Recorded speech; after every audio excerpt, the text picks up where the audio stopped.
اعوذ باللہ من الشیطان الرجیم بسم اللہ الرحمن الرحیم۔ السلام علیکم دوستو، ڈیری فارمنگ ان پاکستان یوٹیوب چینل پر خوش آمدید۔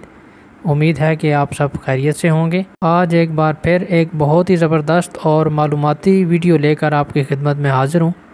آج کی اس ویڈیو میں آپ کو جانوروں کو باجرہ کھلانے کے زبردست فائدے بتاؤں گا، اور اس کے ساتھ شدید سردی کے موسم میں اپنے جانوروں کو سردی کے اثرات سے محفوظ رکھنے اور ان کے دودھ کی پیداوار کو نہ صرف برقرار رکھنے بلکہ بڑھانے کے لیے باجرے کا استعمال کس طرح کرنا ہے، اور اس کے علاوہ باجرہ کس مقدار میں دینا ہے، یہ سب معلومات جاننے کے لیے ویڈیو آخر تک مکمل دیکھیے گا، کیونکہ ویڈیو کے آخر میں آپ کو یہ بھی بتایا جائے گا کہ کون سے جانور کو باجرہ نہیں دینا۔ تو اس لیے آپ سے گزارش ہے کہ ویڈیو کو آخر تک مکمل دیکھیے گا۔ ویڈیو شروع کرنے سے پہلے آپ سے گزارش ہے کہ اگر آپ ہمارے چینل پر نئے ہیں یا پھر آپ نے ابھی تک ہمارے چینل کو سبسکرائب نہیں کیا تو ہمارے چینل کو سبسکرائب کر لیں اور بیل کے بٹن کو لازمی پریس کریں تاکہ ہماری آنے والی ہر نئی ویڈیو آپ تک پہنچ سکے۔ تو آئیے چلتے ہیں آج کی اس ویڈیو کی طرف۔ باجرہ جو ہے وہ گرم اور خشک تاثیر کا حامل ہوتا ہے۔ باجرہ غذائیت کے اعتبار سے اپنے اندر بے پناہ خوبیاں رکھتا ہے اور اس کے اندر بہت سے وٹامنز اور منرلز پائے جاتے ہیں۔ اس میں پروٹین، کاربوہائیڈریٹس، فولاد اور کیلشیم جو ہے وہ کافی زیادہ مقدار میں موجود ہوتے ہیں۔ یہ کیونکہ گرم تاثیر رکھتا ہے اس لیے یہ اپنے جانوروں کو صرف سردیوں کے موسم میں استعمال کروانا چاہیے۔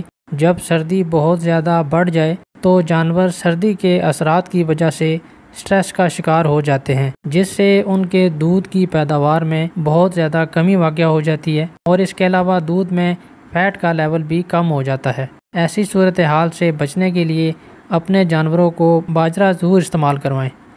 باجرہ کیسے کھلانا ہے اور کس مقدار میں کھلانا ہے اور کون سے جانوروں کو نہیں کھلانا، یہ جاننا بھی بے حد ضروری ہے۔ آئیے اب آپ کو اس کے بارے میں بھی کچھ تفصیلات سے آگاہ کرتا ہوں۔ تازہ سوئے جانور کو 5 سے 6 دن کے بعد اس کی خوراک میں سردیوں کے موسم میں باجرہ شامل کر سکتے ہیں۔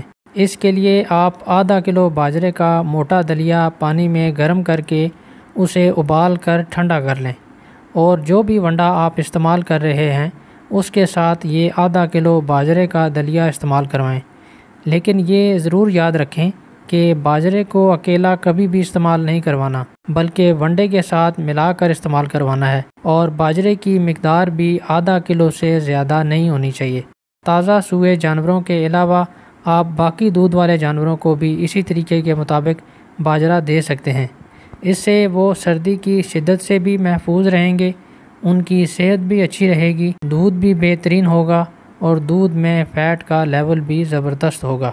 تازہ سوئے جانور کو باجرہ دینے سے وہ میلہ بھی جلدی پھینک دے گا اور اندر سے اچھی طرح صاف بھی ہو جائے گا، اور دوبارہ جلد ہیٹ میں آ کر گبن بھی ہو جائے گا۔ اب آپ کو باجرے سے متعلق کچھ احتیاطیں بتانے جا رہا ہوں، ان پر عمل کر کے آپ باجرے کے نقصانات سے محفوظ رہ سکیں گے۔ سب سے پہلے تو اس بات کا خیال رکھنا ہے کہ باجرہ گرمی کے موسم میں بالکل بھی استعمال نہیں کروانا چاہیے، کیونکہ یہ گرم تاثیر رکھتا ہے۔ اس لیے گرمی کے موسم میں باجرہ دینے سے جانور زیادہ گرمی محسوس کریں گے، لہٰذا گرمی کے موسم میں باجرے کی جگہ تارا میرا یا جو وغیرہ استعمال کر سکتے ہیں۔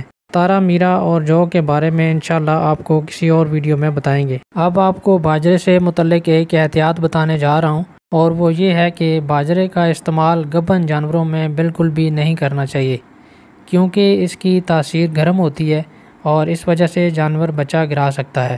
اس لیے اس حوالے سے خاص طور پر احتیاط کریں۔ باقی اس کے علاوہ آپ اپنے تمام جانوروں کو، چاہے وہ دودھ والے جانور ہیں یا گوشت والے جانور ہیں، کٹیاں ہیں یا بچڑیاں ہیں، سب کو آپ باجرہ دے سکتے ہیں، اور باجرے کی مقدار جو ہے وہ آدھا کلو سے زیادہ نہیں رکھنی، اور کھلانا کس طرح ہے وہ بھی آپ کو ویڈیو میں بتا دیا گیا ہے کہ باجرے کا موٹا دلیا بنوا کر اس کو پانی میں ابال لیں اور ٹھنڈا کر کے پھر کسی بھی طرح کے ونڈے یا چوکر وغیرہ کے ساتھ دیں، خالی باجرہ نہیں دینا۔ اب آگے سردی کا موسم آ رہا ہے، تو اس سردی کے موسم میں اپنے دودھ والے جانوروں کو باجرے کا استعمال لازمی کروائیے گا، اور پھر اس کے رزلٹس کمنٹس میں ضرور شیئر کیجیے گا۔ انشاءاللہ آپ کو باجرے کے استعمال سے بہت زیادہ اچھے رزلٹس ملیں گے۔ تو دوستو، یہ تھی ہماری آج کی ویڈیو باجرے سے متعلق۔ امید ہے آپ کو پسند آئی ہوگی۔ ویڈیو اچھی لگے تو ویڈیو کو لائک ضرور کر دیا کریں، اور کمنٹ میں اپنی قیمتی رائے سے بھی ضرور نوازا کریں۔ انشاءاللہ بہت جلد کسی نئی ویڈیو کے ساتھ آپ کی خدمت میں حاضر ہوں گے۔ تب تک اپنا بہت خیال رکھیے گا، دعاؤں میں یاد رکھیے گا۔ اللہ حافظ۔